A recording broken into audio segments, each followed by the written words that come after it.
இந்த நாளிலும் நாம் பார்க்க இருப்பது ஆலயத்தின் பிரமாணம். என்னது? ஆலயத்தின் பிரமாணம், law of church.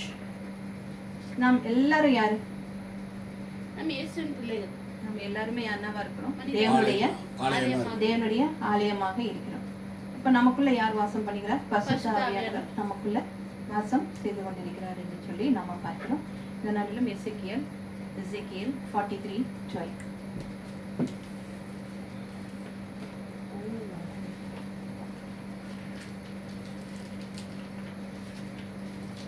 எசேக்கியேல் 43:12. நான் வாசிக்கிறேன்.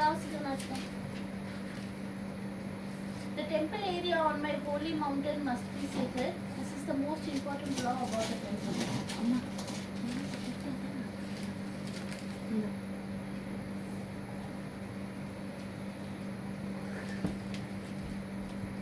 Ezekiel 12.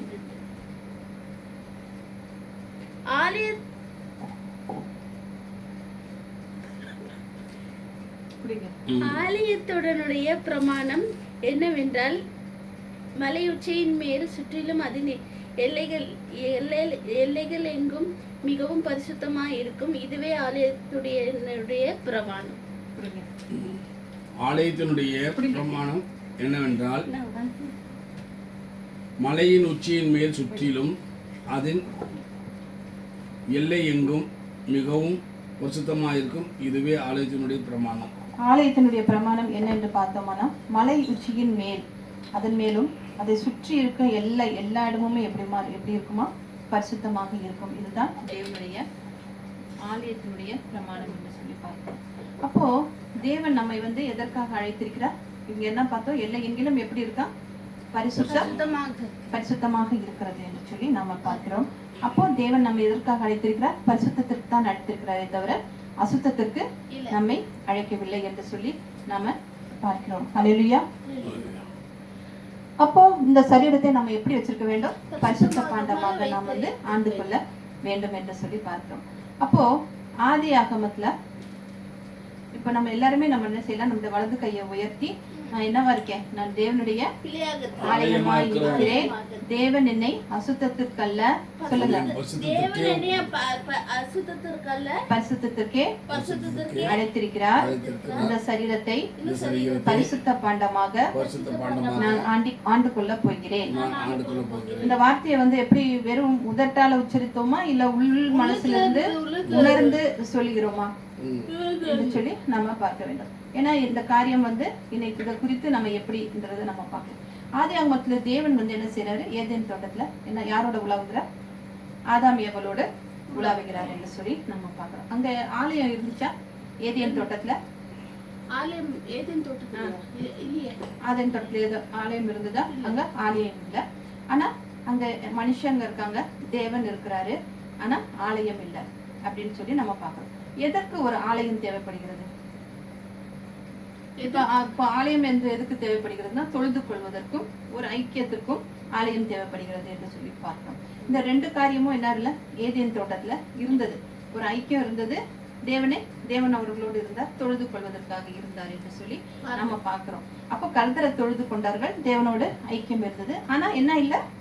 ஆலயம் என்கின்ற ஒரு கட்டடம் அங்க இல்லைன்னு சொல்லி பார்க்கிறோம். அப்போ ஆலயம் எதற்காக தேவைப்படுகிறது அப்படின்னு சொல்லி பார்த்தோம்னா, பலி செலுத்துவதற்கு என்று சொல்லி நம்ம பார்க்கிறோம். அப்போ ஆலயத்தினோட அடிப்படை என்ன அப்படின்னு சொல்லி பார்த்தோம்னா, சாக்ரிஃபைஸ், பலி செலுத்த வேண்டும். அப்போ பலி எதுக்கு செலுத்துறோம்? இப்போ நம்ம பாவமே செய்யலன்னா பலி செலுத்தணுமா? பாவமே செய்யலன்னா நம்ம பலி செலுத்த வேண்டிய. பாவம் செய்வதனால தான் என்ன செய்யறாங்க? அப்பெல்லாம் காட்டு புறா குஞ்சாவது, புறாவாவது, காட்டு புறா குஞ்சாவது, ஆட்டுக்குட்டி, இப்படி எல்லாம் அவர்கள் என்ன செய்தார்கள்? பாவத்தின் நிமித்தமாக அவர்கள் என்ன செய்தார்கள்?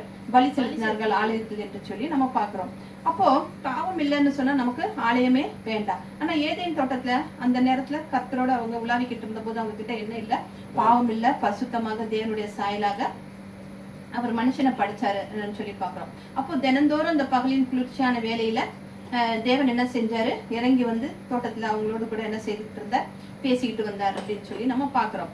அப்போ அப்போ அவங்க தேவனுக்கும் அந்த ஆதாம் ஏவாளுக்கும் இடையில ஏதாவது சுவர் இருந்ததா? தேவனை பார்க்க முடியாமலோ, தேவன் அவர்களோட கூட பேச முடியாமலோ, எந்த விதமான ஒரு சுவரும் இல்ல, ஒரு பாவமும் இல்ல, ஒரு பகையும் இல்ல, எதுவும் இல்லாம இருந்தது அப்படின்னு சொல்லி பாக்குறோம். ஒரு அப்பா பிள்ளையோடு பேசுவது போல தேவன் என்ன செஞ்சார், அவங்களோடு பேசுகிற உறவு நீடித்து கொண்டு இருந்தது என்று சொல்லி பாக்குறோம். எப்ப பாவம் வந்ததோ அவங்க என்ன தேவைப்பட்டதா இருந்தது, பாவம் எப்போ அவங்களுக்குள்ள வந்ததோ அப்போ ஒரு ஆலயம் தேவைப்படுகிறதாக இருக்கிறது என்று சொல்லி பாக்குறோம். முதல் காரியம் வந்துட்டு ஆலயம் என்பது எதுக்கு நம்ம பார்த்தோம், பலி செலுத்த அப்படின்னு சொல்லி பாக்குறோம்.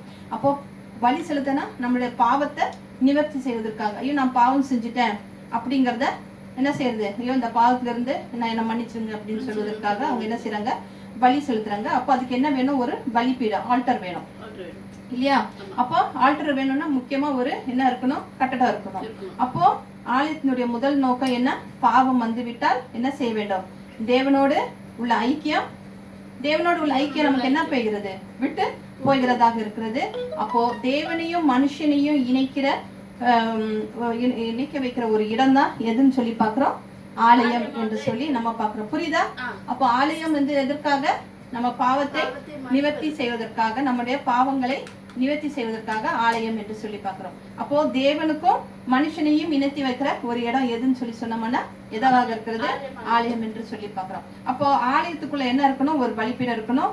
பலிப்பீடம் இல்ல அப்படின்னு சொல்லி சொல்லோம்னா அந்த ஆலயத்துக்கு என்னமே இல்ல, ஒரு அர்த்தமே இல்லை. இப்ப எல்லா சர்ச்லயும் பார்க்கும்போது இந்த ஆல்டர், எல்லா சர்ச்லயும் என்ன வச்சிருப்பாங்க, ஆல்டர் வச்சிருப்பாங்க நாங்க அப்படின்னு சொல்லி பாக்குறோம். இன்னைக்கு நிறைய கோயில்கள் எல்லாம் பார்க்கும்போது தெய்வம் இருக்குது. இப்ப இந்துக்கள் கோயில்கள் எல்லாம் பார்த்தோம்னா என்ன இருக்குது, தேவன் சிலைகள் வச்சிருக்கிறாங்க. ஆனா அந்த சிலையெல்லாம் என்ன செய்யறாங்க, நைட்டோட நைட்டா என்ன செய்ய போயிடுறாங்க, திருடிட்டு போயிடுவாங்க. ஏன்னா அந்த சிலைகளுக்கு வந்துட்டு அவங்க ஒரு வெள்ளியிலயோ பொண்ணினாலேயோ ஏதாவது நகைகள் எல்லாம் அணிந்திருப்பாங்க. அதை வந்துட்டு இரவோட என்ன செய்வாங்க, திருடர்கள் வந்துட்டு களவாடிக்கிட்டு போகிறவங்களாக இருப்பாங்க. அப்போ வெறும் அங்க என்னத்தான் இருக்கும், வெறும் கட்டடம் மாத்திரம்தான் இருக்கு. அது வந்து ஒரு ஆலயம்னே சொல்ல முடியாது, அது ஒரு வெறும் கட்டடமா தான் இருக்கும். அப்ப அதுக்கு மதிப்பு இருக்கானா, உள்ள ஒரு தெய்வமே இல்லை அப்படின்னும் போது அதுக்கு மதிப்பு இருக்கா, இல்ல. அப்போ தேவன் என்ன இருக்குது, உள்ள இருந்தா தான் என்ன இருக்குது, மதிப்பு, ஆலயத்துக்கு மதிப்பு இருக்கு அப்படின்னு சொல்லி நம்ம பாக்குறோம். அப்போ பலிப்பீடம் இல்லைன்னா அந்த ஆலயத்துக்கு அர்த்தம் இல்ல, நோக்கம் இல்ல அப்படின்னு சொல்லி பாக்குறோம். அப்போ ஆலயம் எப்போ வருது, தேவனுக்கும் மனுஷனுக்கும் இடையில பாவம் வரும்போது அந்த தேவனுக்கும் மனிதனுக்கும் ஒரு ஐக்கியத்தை ஏற்படுத்துவதற்காக ஆலயம் வருகிறது என்று சொல்லி பார்க்கிறோம். அப்ப அந்த பாவம் வந்த உடனே அந்த பாவ நிவர்த்தி செய்ய வேண்டும், தேவன் மனிதனோடு உறவு கொள்ள வேண்டும் என்று சொல்லி நம்ம பார்க்கிறோம். அப்போ ஆண்டவர் என்ன செய்கிறாரு, இந்த சராசரத்தை தேவன் பார்த்தீங்கன்னா இந்த உலகத்தையே படைக்கிறாரு, இந்த பிரபஞ்சத்தை படைக்கிறாரு. அது எவ்வளவு பெருசு அப்படின்னு இன்னும் கூட மனுஷனால என்ன பண்ணி பார்க்க முடியல, கணக்கு பண்ணி பார்க்க முடியாததாக இருக்கிறது. அப்ப இந்த பிரபஞ்சத்துல இருக்கிற அதிசயம், மகத்துவம் இதெல்லாமே என்ன செய்கிறதா இருக்குது, மனுஷன் மூளை கெட்டுதா. இன்னைக்கு சொல்றாங்க கேலக்சி எவ்வளவோ இருக்குன்னு சொல்லி சொல்றாங்க, எத்தனையோ மில்லியன் கேலக்சி எல்லாம் இருக்குன்னு சொல்லி சொல்றாங்க. அதெல்லாம் நமக்கு ஒரு எட்டாத, நமக்கு புத்திக்கே என்ன செய்கிறது, எட்டாத ஒரு காரியமா இருக்கு. எவ்வளவு தூதர்கள் இருக்கிறாங்க அப்படின்னு சொல்லிலாம் நம்ம பாக்குறோம். நட்சத்திரம்லாம் இருக்குது, அந்த நட்சத்திரத்துக்கு அதுக்குரிய கூட்டங்கள் இருக்குது அப்படின்னு சொல்லி அது நம்மளால என்ன செய்ய கூட பார்க்க முடியல, கற்பனை பண்ணி கூட பார்க்க முடியாத ஒரு காரியமா இருக்குதுன்னு பாக்குறோம். இவ்வளத்தையும் படைச்ச இந்த தேவன் என்ன செய்யறாரு, எல்லாத்தையும் விட்டுட்டு அவர் வந்து ஒரு மண்ணால செஞ்ச மனுஷனோட என்ன செய்கிறாரு, பேசுறாரு, அவங்க மனுஷனோட கூட உலாவுகிறாரு, அவங்க கூட பேசுறதுல அவர் என்ன செய்கிறார், சந்தோஷப்படுகிறவராக இருக்கிறாரு பார்ப்போம். அப்ப எப்படி ஒரு மகிமையான ஒரு தேவன் என்ன செய்யறாரு, ஒரு களிமண்ணால படைச்ச ஒரு மனுஷன் என்ன செய்யறாரு, மனுஷனோட அவனோட கூட பேசணும், பழகணும் அப்படின்னு சொல்லி அவர் பிரியப்படுகிறவராக இருக்கிறாருன்னு சொல்லி பாக்குறோம். அப்ப தினந்தோறும் அவர் என்ன செய்கிறாரு, இந்த தோட்டத்துல வந்து அவங்க கிட்ட வந்து பேசுகிறவராக உலாவுகிறவராக இருக்கிறாருன்னு சொல்றாரு பார்க்கிறோம். அப்போ அவங்களுக்கு வந்து அவர் ஒரே ஒரு கட்டளை தான் கொடுக்குறாரு. என்ன கட்டளை கொடுக்குறாரு, ஒரே ஒரு கட்டளை தான் கொடுக்குறாரு. ஏதேன் தோட்டத்துல என்னது, நீங்க பருகி பெருகுங்க, இந்த கனியை புசிக்காதீங்க, இந்த பழத்தை சாப்பிடாதே அப்படின்னு சொல்லி. அப்போ ஆலயம் எதற்காக வந்தது அப்படின்னு சொல்லிட்டு தொடர்ந்து ஆலயத்தை பார்ப்போம் இல்லையா. நம்ம வேதத்துல எந்த சத்தியத்தை எடுத்துக்கிட்டாலும் ஆதியாகமத்துல இருந்து வந்தோம் அப்படின்னு சொல்லி பார்த்தோம்னா எல்லாமே என்ன செய்யும், தெளிவாக புரியும். ஆதியாகமத்திலேயே எல்லா சத்தியமும் அடங்கி இருக்கு அப்படின்னு சொல்லி பார்க்கிறோம். அப்புறம் அது மாத்திரம் இல்லாம அவர் என்ன சொல்றாரு, இந்த பழத்தை சாப்பிடக்கூடாது அப்படின்னு சொல்லி சொல்கிறவராக இருக்கிறார். ஆதியாகமம் 3:6. I am the God who was worshipped by your ancestors Abraham, Isaac and Jacob. Moses was afraid to look at God and so he hid his face. Kalka. ஒழுங்கப்படி.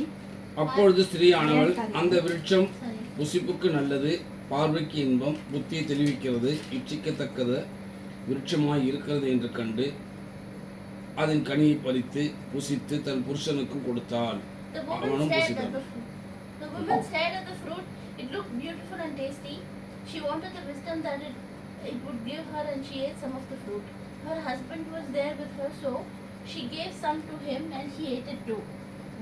அப்ப என்ன சொல்லப்பட்டிருக்குது, அது பார்வைக்கு நல்லா இருந்தது, அப்புறம் அது மாத்திரம் இல்லாம புத்தியை என்ன பண்ணுமா, தெளிவிக்கிறதாக இருக்கிறது அப்படின்னு சொல்லி பாக்குறோம்.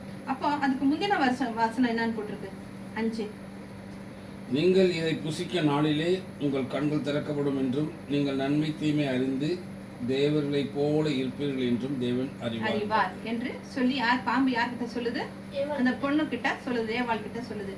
அப்போ நீங்க யார மாதிரி மாற போறீங்கன்னு என்னன்னு சொல்லுது, தேவர்களை போல மாற போறீங்க அப்படின்னு சொல்லி சொல்லுது. அப்போ இப்ப நான் வந்துட்டு எடுத்த தலைப்புக்கும் இதுக்கும் உங்களுக்கு தொடர்பு இல்லாத மாதிரி இருக்கலாம், ஆனா தொடர்ந்து நாம இது குறித்து நாம பார்க்கலாம். அப்ப பெண் கிட்ட பாம்பு என்ன சொல்லுது, யார மாதிரி மாற போறீங்க, தேவனை போல மாற போறீங்க அப்படின்னு சொல்லி. இதே கதை தான் லூசிஃபர் என்ற ஒருத்தன் என்ன சொன்னா, மேல போய் என்னன்னு சொல்றான், நான் தேவனை போல மாற போறேன் அப்படின்னு அவன் என்ன செய்யறான் சொல்கிறான். பரிசுத்த பர்வதத்து மேல ஏறி நான் என்ன பண்ண போறேன், ஏறி உட்கார போறேன், தேவனுடைய மகிமையை நான் எடுத்துக்கொள்ள போறேன், தேவனுக்கு நிகராக நான் மாற போறேன் அப்படின்னு சொல்லி யார் வந்தா, லூசிஃபர் வந்தா அப்படின்னு சொல்லி நாம பாக்குறோம். அப்போ இப்படி ஒரு காரியத்தை தேவனுக்கு மேலாக நான் வரப்போறேன் அப்படின்னு சொல்லி சொல்லும் போது அவனுக்குள்ள என்ன இருக்குது, ஒரு இருள் இருந்தது அப்படின்னு சொல்லி பாக்குறோம். இப்போ இருளை கொண்டு வந்து அது என்ன செய்யுது, இந்த பிசாசானது என்ன செய்கிறது, யாருக்குள்ள வைக்கிறது, மனுஷனுக்குள்ள கொண்டு வந்து எங்க வைக்கிறான், இந்த ஏவாளுடைய இருதயத்துல என்ன செய்யறான், இருளை கொண்டு வந்து வைக்கிறான். என்னன்னு சொல்றான், நீ இதை சாப்பிட்டினா நீ வந்து என்னது, கண் திறக்கப்படும், கண்கள் திறக்கப்படும். அப்ப அது வரைக்கும் அவங்க குருடா வந்தாங்க, கண்கள் திறக்கப்படும், அப்ப நீங்க தேவனை போல மாறுவீர்கள் அப்படின்னு சொல்லி. யாரை மாறலாம், அந்த பழத்தை சாப்பிட்ட தேவனை போல. அப்போ அடிப்படையின் நோக்கம் என்னன்னு சொல்லி பார்த்தா, தேவன் என்ன சொல்லியிருக்கிறாரு, இந்த பழத்தை சாப்பிடணும் அப்படின்னு சொல்லல, பசிக்க பழத்தை சாப்பிட்டு இருந்தா தப்பு இல்ல, ஆனா அவ என்ன அப்ப அது என்ன சொல்லுது, நீ சாப்பிட்ட உடனே தேவனை போல மாறி. அப்ப அவருடைய எண்ணம் என்னவா இருக்கு, அப்பா அவரை போல நாம மாறிடணும் அப்படின்னு, நான் வந்து தேவனாக மாற போறேன். அப்போ களிமண்ணை பிடிச்சு வச்சு அப்படிப்பட்ட ஒரு நிகரே இல்லாத ஒரு சர்வேஸ்வரன் வந்து உறவாடுகிறதுல அவங்க கூட பேசுறதுல அவர் மகிழ்கிறாரு. அப்புறம் தன்னை தாழ்த்தி அங்கிருந்து இறங்கி வந்து அவங்க கூட பேசுறாரு. ஆனா அந்த களிமண் என்ன செய்யுது, நான் வந்து என்னுடைய படைப்பாளியை போல, யாரு போல, தேவனை போல, என்னை படைத்த தேவனை போல நான் ஆகணும் அப்படின்னு சொல்லி அது என்ன செய்கிறது, ஆசைப்படுகிறது. யாரு, இந்த களிமண்ணாகிய படைப்பு என்று சொல்லி பாக்குறோம். அப்ப அந்த இருளை வந்து பாம்பு கொண்டு வந்து எங்க வைக்குது, பெண்ணுடைய இருதயத்துல வைக்குது. இருள் யார்கிட்ட இருக்கும், எப்பவுமே பிசாசானவன் கிட்ட என்னதான் இருக்கும், இருள் தான் இருக்கும். அங்கதான் அந்த இருள் உண்டாச்சு அப்படின்னு சொல்லி பாக்குறோம். மனுஷனிடத்துல இருள் உண்டாகல, பிசாசானவன் இடத்துல தான் அந்த இருள் இருந்தது அப்படின்னு சொல்லி நாம பாக்குறோம். அப்ப இன்னும் சுருக்கமா சொல்லணும்னா, தேவனுடைய மகிமையை நான் திருடி கொள்ள இது என்ன செய்கிறது, ஒரு ஷார்ட்கட் வழிய சொல்லுது. எது, சர்பனை, இந்த பாம்பானது என்ன செய்யுது, ஒரு ஷார்ட்கட் வழிய சொல்லுது, நீ இதை சாப்பிட்டீங்கன்னா நீ அவரை போல மாறிடுவ அப்படின்னு ஒரு குறுக்கு வழிய வந்து என்ன சொல்லுது, சொல்லி கொடுக்குது. அது மாத்திரம் இல்லாம தப்புக்குள்ள, அதாவது அந்த தப்புக்குள்ள ஒழிஞ்சிருக்கிற ரகசியம் என்னன்னு சொல்லி பார்க்கணும்னா, பழத்தை சாப்பிட்டது பெரிய காரியம் இல்லை, ஆனா அது நோக்கம் என்ன, தேவனை போல நான் மாறணும் அப்படின்னு சொல்லி.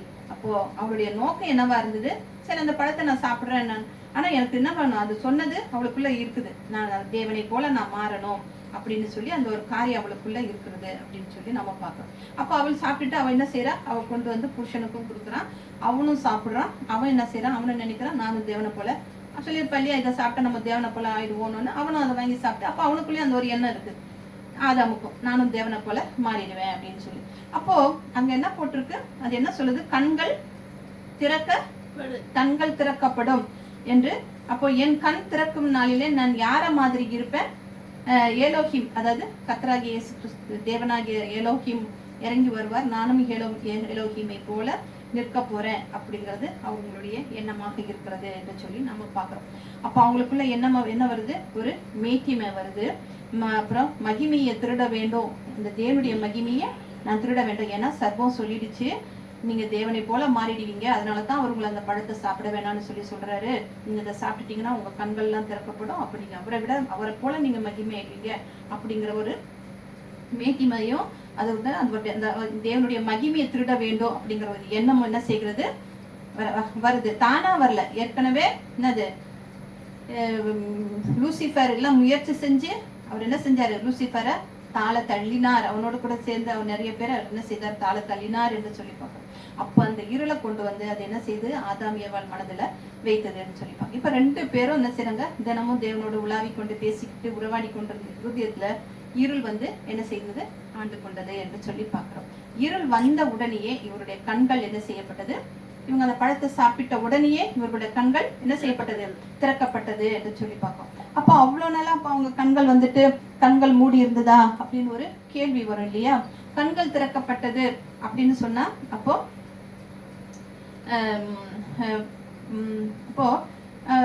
இப்போ அவங்க வந்து அந்த இவ்வளவு நாள் அந்த தோட்டத்துல தான் சுற்றி உலாவிக்கிட்டு வந்தாங்க. அப்ப அந்த பழத்தை அவங்க அந்த அளவுக்கு நோட் பண்ணியிருக்க மாட்டாங்க. இப்போ அவங்க கண்கள் திறந்ததுனாலதான் அவங்க என்ன, அது சொன்ன உடனே அவர்கள் கண்கள் திறக்க அந்த மனசுல அந்த ஒரு ஆசை வருது, நானும் தேவனை போல மாறணும்னு அந்த ஒரு எண்ணம் வரும்போது அவங்க கண் திறக்கப்படும் போது அந்த பழம் என்ன பண்ணுது, அவங்க கண்களில படுகிறதாக இருக்கிறது என்று சொல்லி பார்க்கிறோம். அப்போ ஆண்டவர் வந்து அவங்க குருடா படைச்சிருந்தா கூட படம் கண்ணுல பட்டிருக்காது, ஆனா அவங்க ரொம்ப நிம்மதியாவே இருந்திருப்பாங்க. ஆனா இந்த தேவனோடு இருக்கும்போது அவங்களுக்குள்ள சரீர பார்வை இருந்தது. ஆனா அதனால அவங்க என்ன செஞ்சாங்க, எல்லாத்தையுமே பார்த்தாங்க அப்படின்னு சொல்லி நாம பார்க்கிறோம். எல்லாத்தையுமே பார்த்தாங்க, அனுபவிச்சாங்க, பேசினாங்க, பழகுனாங்க. சரீர பிரகாரமான பார்வையும் அதுக்கு எல்லா காரியங்களும் தேவனோடு கூட உலாவும் போது அவங்களுக்குள்ள இருந்ததுன்னு சொல்லி பார்க்கிறோம். அப்போ கண்கள் திறக்கப்பட்டது அப்படின்னு தானே வேதத்துல போட்டிருக்குது. 3:7 நம்ம என்ன பார்க்கிறோம், அவங்களுக்குடைய மாம்ச கண் ஏற்கனவே திறந்திருக்கு. அப்போ திறக்கப்பட்டது எந்த கண்ணுன்னு சொல்லி பார்ப்போம்னா மனசாட்சி அப்படிங்கிற ஒரு கண்ணு திறப்பு. நம்ம நிறைய பேர் நம்மள பாவம் செஞ்சிடறோம். ஏன்னா நம்ம கண்ணு கூட திறந்துருக்கு, கண் திறந்த கண்ணுடைய தான் நம்ம என்ன செய்கிறோம், பாவம் செய்கிறோம். பாவம் செஞ்சுட்டாலும் நமக்குள்ள என்ன செய்கிறது, நம்மளுடைய மனசாட்சி என்ன செய்கிறது, நம்மை ஐயோ நான் அதை செஞ்சுட்டேனே, இது செய்யாம நான் இருந்திருக்கலாமே, நான் தெரியாம இந்த காரியத்தை நான் இப்படி செஞ்சுட்டு நான் இப்படி இப்போ இவ்வளவு கஷ்டப்படுகிறேனே அப்படின்னு நம்ம என்ன செய்கிறோம், நிறைய நேரங்களிலே நம்ம என்ன செய்கிறவர்களா இருக்கிறோம், அதை குறித்து நாம கவலைப்படுகிறவர்களாக இருக்கிறோம். அப்போ அந்த மனசாட்சி அப்படிங்கிற ஒரு கண் என்ன செய்கிறது, திறக்கப்படுகிறதாக இருக்கிறது என்று சொல்லி பார்க்கிறோம். எபேசியர் 4:18 பார்க்கலாம்.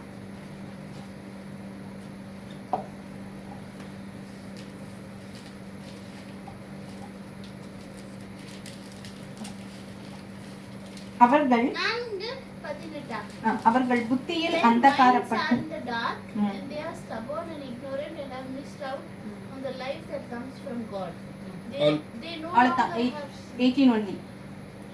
அவர்கள் புத்தியில் அந்தகாரப்பட்டு தங்கள் இருதய கடினத்தினால் தங்களில் இருக்கும் அறியாமையினால் தேவனுடைய ஜீவனுக்கு அந்நியராயிருந்தது. அப்போ புத்தியில் அந்தகாரப்பட்டு தங்கள் இருதய கடினத்தினால் இருக்கும் அறியாமையினாலே என்று சொல்லி நாம அப்போ மனம் என்ன படுகிறது, அந்தகாரப்பட்டு போகிறது என்று சொல்லி பார்க்கிறோம்.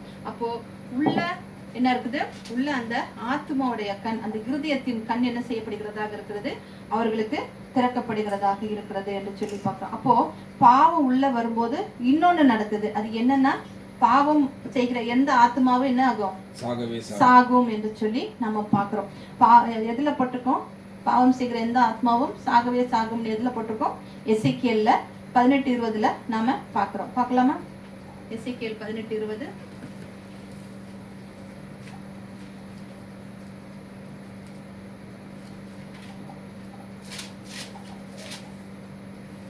பாவம் செய்கிற ஆத்மாவே சாகும் என்று சொல்லி நாம பார்க்கிறோம். ஹல்லேலூயா. அப்போ ஆண்டவர் என்ன சொல்றாரு, தகப்பனுடைய ஆத்மாவும் என்னுடையது, பிள்ளையினுடைய ஆத்மாவும் என்னுடையது. எந்த ஆத்மா பாவம் செய்கிறதோ அந்த ஆத்மா என்ன சொல்றாரு, சாகும்னு சொல்றாரு. அப்ப இவங்க பாவம் செஞ்சுக்கிறாங்க இல்லையா, அப்போ தேவனுடைய மகிமையை திருடுறதுக்கு இவங்க என்ன செஞ்சாங்க, எத்தனம் பண்ணினார்கள், முயற்சி செய்தார்கள் அப்படின்னு சொல்லி பார்க்கணும். இப்ப பாவம் வந்துடுச்சு, ஆத்மா செத்து போச்சு, மறிச்சு போச்சு. அப்போ தேவனோடு இருந்த தொடர்பும் என்ன ஆயிடுச்சு, அறுத்து போயிடுச்சு. ஆனா இங்க வேதம் என்ன போட்டிருக்கு அப்படின்னு சொல்லி பார்க்கும்போனா, கண்கள் திறக்கப்பட்டது அப்படின்னு சொல்லி நம்ம பார்க்கிறோம். அப்போ கண்கள் திறந்த உடனேயே அவங்க செய்த முதல் காரியம் என்ன செஞ்சாங்க, கண்கள் திறந்த உடனே அவங்க என்ன பார்த்தாங்க, பிசாசு சொன்ன அந்த பழத்தை பார்த்தாங்க. தேவனை போல மாற போறீங்க, நீங்க ஞானத்திலயும் வல்லமையிலயும் எல்லாத்துலயும் தேவனுக்கு நிகரா வர போறீங்க, நீங்க எல்லாத்துலயுமே அட்வான்ஸா போக போறீங்க அப்படின்னு சொல்லி சர்வம் என்ன செய்து காதுல, இன்னைக்கும் நிறைய பேருக்கு என்ன செய்கிறதா இருக்கிறது, நிறைய காரியங்களில சர்வம் என்ன செய்கிறதாக இருக்கிறது, காதுல சொல்லுகிறதாக இருக்கிறது என்று சொல்லி நாம பாக்குறோம். ஆனா இங்க என்ன நடந்துச்சுன்னா, கண்கள் திறந்ததுமே அவங்க பார்த்த முதல் காரியம் என்ன, கண்ணு திறந்த உடனே பாக்குற முதல் காரியம் வந்து அவங்க நேக்கடா இருக்காங்க. கரெக்ட். அவங்க முதல்ல 3:7 அருவருப்ப அவங்க பாக்குறாங்க. ஆதியாகமம் 3:7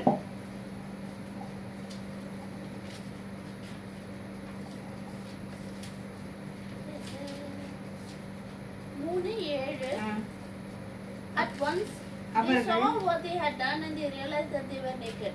Then they sewed. அது வண்டி போதும், ஃபர்ஸ்ட் வண்டி படி. அப்பொழுது அவர்கள் இருவருடைய கண்களும் திறக்கப்பட்டது, அவர்கள் தங்கள் நிர்வாணிகள் என்று. அப்ப அவங்க முதலா கண்ணை திறந்த உடனே அவங்க பார்த்த முதல் காரியம் என்ன, நிர்வாணம். அப்போ அது வரைக்கும் அவங்களுக்கு என்ன இருந்தது, முதல்ல அது தெரியவே இல்லை, தாங்க நிர்வாணமா இருக்கிறோம் அப்படிங்கறது அவங்களுக்கு தெரியவே இல்லை என்று பாக்குறாங்க. அப்ப சில பேர் சொல்லுவாங்க, தேவன் அவங்களுக்கு வந்து கண்கள் திறந்த உடனே அவங்களுக்கு மகிமையின் ஆடைய வந்து தேவன் போட்டிருந்தார், அதனால பாவம் செஞ்ச உடனேயே அந்த ஆடை கலந்து போச்சு அப்படின்னு சிலர்லாம் சொல்லுவாங்க. அது இல்ல, வேதம் தெளிவா என்ன சொல்லுது, அவர்கள் நிர்வாணிகளாக இருந்தார்கள் அப்படின்னு சொல்லி நம்ம பார்க்கிறோம். அப்போ தேவன் முதல்ல அவங்க நிர்வாணிகளாக இருக்கும்போது எப்படி ஒரு குழந்தை வந்து தன் தகப்பனோடு, ஒரு சின்ன பிள்ளை ஒரு ட்ரெஸ் இல்லாம அப்பா கூட விளையாடுங்களும், அது போலதான் அவர்கள் என்ன செய்தார்கள், தேவனோடு பேசினார்கள், பழகினார்கள். அவர்களுக்கு அது ஒரு நிர்வாணம் வந்து ஒரு பெரிய காரியமாக அவர்களுக்கு தெரியவில்லை என்று சொல்லி நாம பார்க்கிறோம். அப்ப அவங்க வந்து தேவனோட பழகும் போது ஒரு வெட்கம் என்பதெல்லாம் அவங்களுக்கு இல்லாம இருந்தது, அவங்க கண்கள்ல ஒரு மாசற்ற தன்மை இருந்தது அப்படின்ட்டுலாம் நம்ம பார்க்கிறோம். அப்போ அவங்க கண் திறக்கப்பட்ட உடனே என்ன செய்றாங்க, முதல்ல தன்னுடைய நிர்வாணத்தை பாக்குறாங்க. ஆதியாகமம் 2:25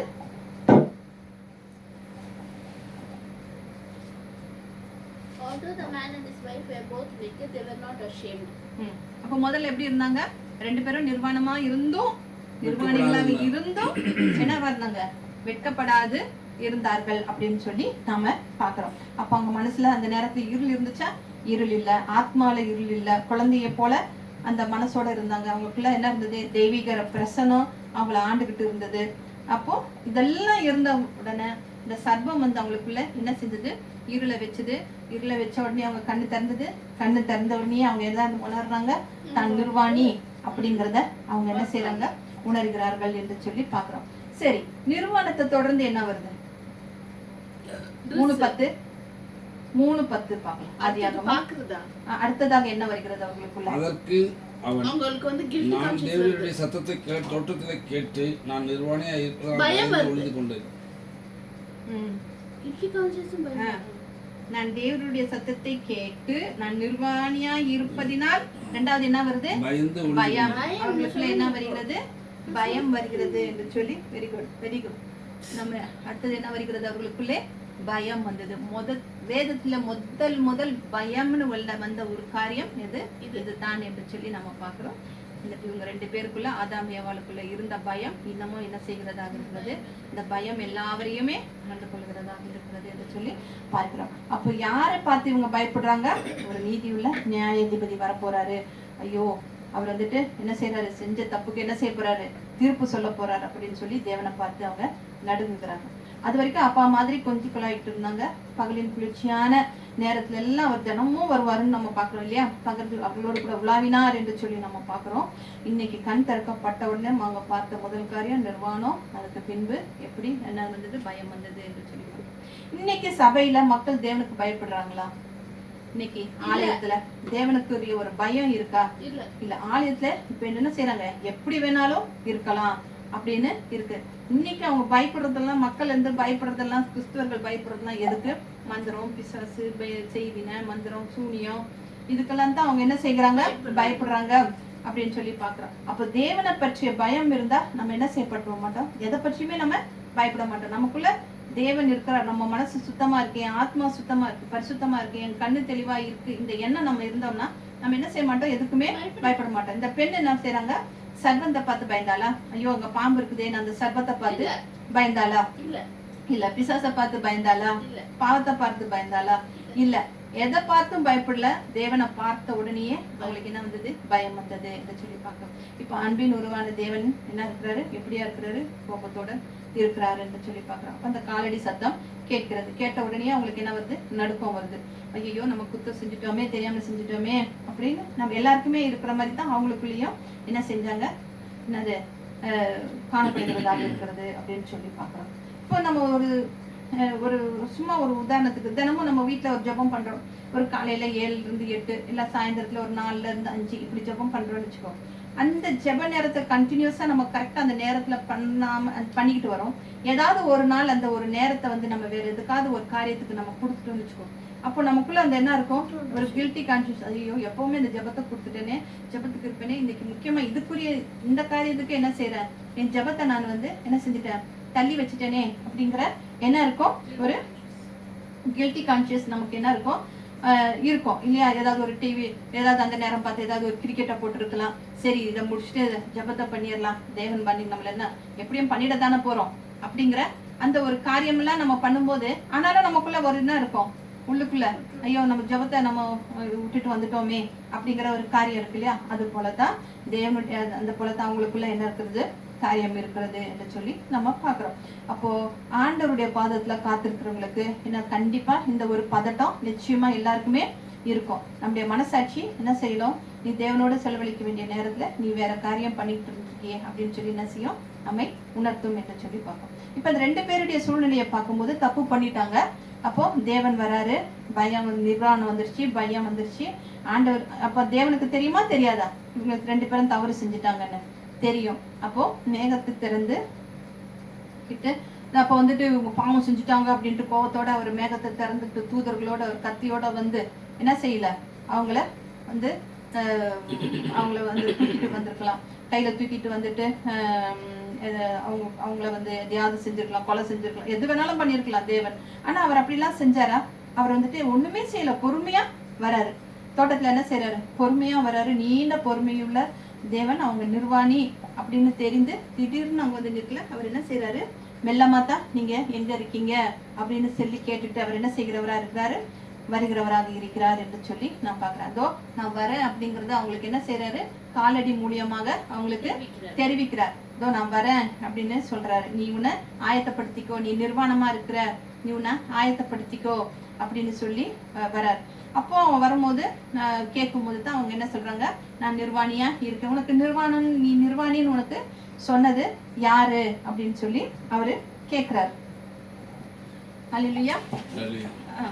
அப்பா அவர் கேட்கிறாரு, உனக்கு நிர்வாணி என்று சொன்னது யாரு அப்படின்னு சொல்லி அவரு என்ன செய்யறாரு, அவங்களுக்கு டைம் கொடுக்குறாரு. பொறுமையா யோசிச்சு என்னது நேரம் கொடுத்து யோசிக்க, நிதானிக்க அவங்களுக்கு என்ன செய்யறாரு, டைம் கொடுக்குறாரு அப்படின்னு சொல்லி நம்ம பாக்குறோம்.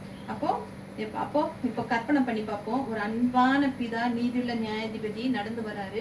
அவருடைய ஒவ்வொரு காலடி சத்தமுமே அவங்களுக்கு என்னத்தை கொடுத்துருக்கோம், நடுக்கிறது. இப்ப நம்ம ஒரு ஆபீஸ்ல ஒரு தப்பு பண்ணிட்டோம், ஒரு பெரிய தப்பு பண்ணிட்டோம், அந்த தப்பை கேட்கறதுக்கு ஒரு மேனேஜர் வராருன்னும் போது நமக்கு எப்படி இருக்கும், காலெல்லாம் படப்படன்னு அடிக்குமா இல்லையா? அப்ப அதே மாதிரிதான் தேவன் வரும்போது இவங்களுக்குள்ள அந்த ஒரு படபடப்பு இருக்கு. இது வரைக்கும் பயம்னு ஒண்ணுமே இல்லாம இருந்ததுக்கு முதல்ல இவங்களுக்குள்ள மனுஷனத்துக்குள்ள என்ன வந்திருக்கு, பயம் வந்திருக்கு, நிர்வாணம் வந்திருக்கு. நிர்வாணத்தை மூட அத்தியலைய வச்சு எதோ ட்ரை பண்ணி இருக்காங்க. அப்போ செஞ்ச தவற மறைக்கிறதுக்கு மேல இன்னொரு தவற இவங்க செய்யறவங்களாக இருக்காங்க அப்படின்னு சொல்லி பார்க்கணும். அவங்க வந்து தேவன் கிட்ட வந்து ஒப்புரவாகணும், என்னை மன்னிச்சிடுங்க, நாங்க பண்ணிட்டோம், தெரியாம பண்ணிட்டோம், சர்பத்துக்கு நாங்க தெரியாம நாங்க செவி கொடுத்துட்டோம், நாங்க பாவம் பண்ணிட்டோம் அப்படின்னு செய்யாம இவங்க என்ன செஞ்சதை நியாயப்படுத்தி குற்றத்தை என்ன செய்யறாங்க, ஒருத்தர் மேல ஒருத்தர் போட்டுக்கிறாங்க. அவங்க தான் இவ தான் சொன்னா எனக்கு கொடுத்தா, அப்ப ஏவாள் என்ன சொல்லுது, பிசாசு தான் என்ன வஞ்சித்தது அப்படின்னு சொல்லி இவங்க என்ன செய்யறாங்க, உடனே ஒருத்தர் மேல ஒருத்தர் பழிய போட்டுக்கிறாங்களே தவிர தான் செஞ்ச தவறுக்கு அவங்க என்ன செய்யல, மனம் வருந்தி அவர்கிட்ட மன்னிப்பு கேட்கல. அப்போ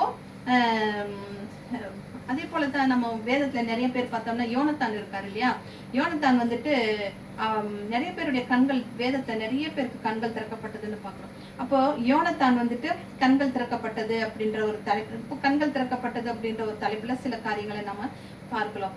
அப்போ இப்போ பார்த்தோம்னா யோனத்தான் வந்துட்டு ஒரு இடத்துல வந்துட்டு அவருடைய கண்கள் தெளிவடையுதுன்னு பார்க்கலாம்.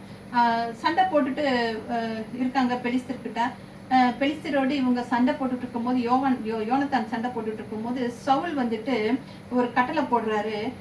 என்ன சொல்றாரு, யாருமே சாப்பிடக்கூடாது அப்படின்னு சொல்லி ஒரு கட்டளை போடுறாரு. இந்த இது முடிகிற வரைக்கும், இந்த போர் முடிகிற வரைக்கும் யாருமே சாப்பிடக்கூடாது. அது வந்து பார்க்க போனா ஒரு தவறான ஒரு கட்டளை. இப்போ சண்டையில போருக்கு போறவங்க சாப்பிட்டா தானே அவங்களால என்னது எனர்ஜெட்டிக்கா இருந்து அவங்களால போர் செய்ய முடியும். ஆனா சவுல் என்ன சொல்றாரு, யாருமே இந்த போர் முடிகிற வரைக்கும் யாருமே சாப்பிடக்கூடாது அப்படின்னு சொல்லி சொல்றாங்க. ஆனா இந்த கட்டளை வந்து யாருக்கு தெரியல, யோனத்தானுக்கு தெரியல. இந்த மாதிரி சவுல் இப்படி ஒரு கட்டளை போட்டிருக்காரு, யாருமே சாப்பிடக்கூடாது அப்படின்னு சொல்லி தெரியல அப்படின்ட்டு இவர் பாட்டுக்கு என்ன செய்யறாரு, அவர் வந்துட்டு அங்க ஒரு போருக்கு போற இடத்துல ஒரு ஈட்டி நுனியில வந்துட்டு என்ன செய்யறாரு, கொஞ்சம் தேன் கூட்டு இருக்குது, அங்க தேன் கூட்டை என்ன செய்யறாரு, எடுத்து கொஞ்சம் ருசி பார்க்கிறாரு. ருசி பார்த்த உடனே அவர் கண்கள் வந்து தெளிவு பெறுகிறது அப்படின்னு சொல்லி பாக்குறோம். அப்ப அது வரைக்கும் யோனத்தானுக்கு கண் தெரியாம இருந்ததுன்னா அப்படிலாம் இல்ல, கண்ணு தெரிந்தது. ஆனா காலையில இருந்து அவர் என்ன செய்யறாரு, சண்டை போட்டுக்கிட்டு இருக்கிறாரு, அவர் மாவீரனா இருக்கிறாரு. அப்போ அவங்களுக்குள்ள ஒரு டயர்ட்னஸ், ஒரு இது வரும்போது இந்த தேனை அவங்க சாப்பிடுறாங்க. தேனை சாப்பிட்ட உடனே அவருடைய கண்ணுல தெளிவு பிறக்குது அப்படின்னு சொல்லி நம்ம பாக்குறோம். அப்போ அது மாம்ச கண்ணுல எந்த கண்ணுல தெளிவு பிறக்கிறது அப்படின்னு சொல்லி பார்ப்போம்னா, இன்னும் நிறைய பேர் வந்துட்டு என்ன செய்யறாங்க, போர் செய்ய நாட்டுக்காக தேவனுக்காக வைராக்கியமாக நிற்க மனதுல ஒரு அவங்களுக்குள்ள என்ன செய்கிறதா இருக்கு, இன்னும் போர் புரியணும், அந்த எதிராளிகளை வந்து நம்ம பெலிஸ்தரையெல்லாம் அழிக்கணும் அப்படின்னா என்ன வேணும், உடம்புல சக்தி வேணும். எதுவுமே சாப்பிடாம இருந்தோம்னா வீரர்கள் எல்லாம் என்ன செய்வாங்க, சோர்ந்து போய் எல்லாருமே அவர்கள் தான் ஜெயிப்பார்கள். யார் ஜெயிப்பார்கள், பெலிஸ்தர்கள் ஜெயிப்பார்கள். இவர்கள் எல்லாம் என்ன செய்வாங்க, தோற்று போவாங்க. இப்ப இவர் கண்ணு திறக்கப்பட்டதுனால, இவருடைய கண் திறக்கப்பட்டதுனால, இவர் மாவீரனா இருந்ததுனால அவர் என்ன செய்கிறாரு, ஆவியில புதுப்பிக்கப்பட்டு அந்த போரில் அவர்கள் பெலிஸ்தர்களை கொள்ளுகிறவர்களாக இருக்கிறார்கள் என்று சொல்லுவாங்க. ஒன்று யோனத்தானுடைய கண் திறக்கப்பட்ட, ரெண்டு பிழையாம் தெரியும் இல்லையா, பிழையாம் சொல்றாரு, நான் கண் திறக்கப்பட்டவன் விளம்புகிறதாவது அப்படின்னு ஒரு வார்த்தையில சொல்லுவாரு. அப்போ அவர் என்ன சொல்றாரு அப்படின்னு பார்த்தோம்னா, அப்போ அதாவது கண்கள் வந்து ரெண்டு வடிவத்துல திறக்கும். ஒண்ணு வந்து தேவனையும் அவர் சார்ந்த காரியங்களும் பார்ப்பதற்காக கண் திறக்கப்படும். ரெண்டாவது வந்து நம்முடைய ஆத்மா மரித்த நிலையில இருளினுடைய காரியங்களை பார்க்க நமக்கு கண்ணு திறக்கும் அப்படின்னு சொல்லி ரெண்டு விதமான விதத்துல நம்மளோட கண்கள் திறக்கும் அப்படின்னு சொல்லி பார்க்கணும். ரெண்டு பேருக்குமே, பிழையாமுக்கும் சரி யோனத்தானுக்கும் சரி, என்ன கண் என்ன செய்கிறதா இருந்தது, பிசிக்கல் ஆகி அவர்களுக்கு